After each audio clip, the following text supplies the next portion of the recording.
Now, energy and finance ministers of G7 participated in a meeting in Paris with representatives from global financial institutions. This meeting comes at a time when Brent crude has climbed close to $116 a barrel, which has raised fresh concerns over inflation and economic stability as a whole as a consequence of the war in Iran.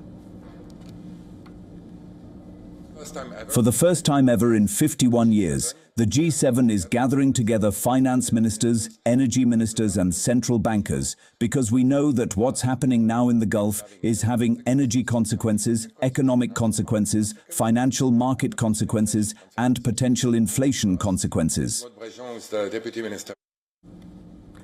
Last week, foreign ministers from member states of the group of 7 participated in a meet to discuss the consequences of the ongoing war.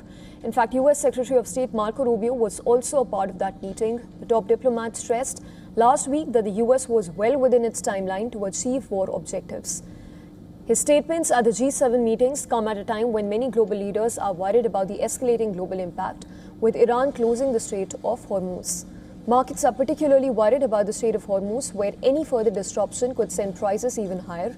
The surge has already sent shockwaves through global markets, with equities falling and currencies coming under pressure as investors reprice risk. In March this year, oil has recorded one of its biggest monthly rallies on record, which has raised more than 50% since the conflict erupted in late February. Prices have climbed from around $75 a barrel to $116, driven largely by supply fears, attacks on energy infrastructure, and escalating geopolitical tensions.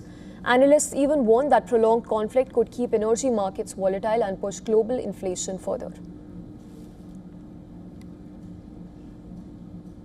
And getting us more details on this is our correspondent, Ross Cullen, who sent us this report on the crucial G7 meeting from Paris.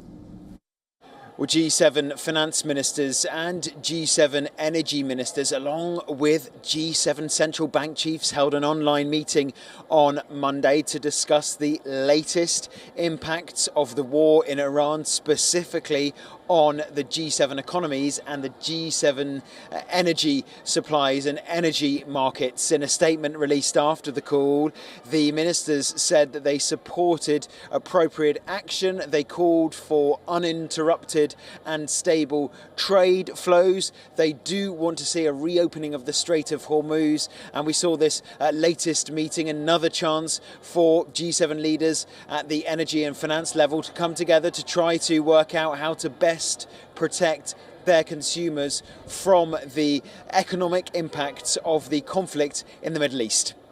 Ross Cullen, WION, Paris.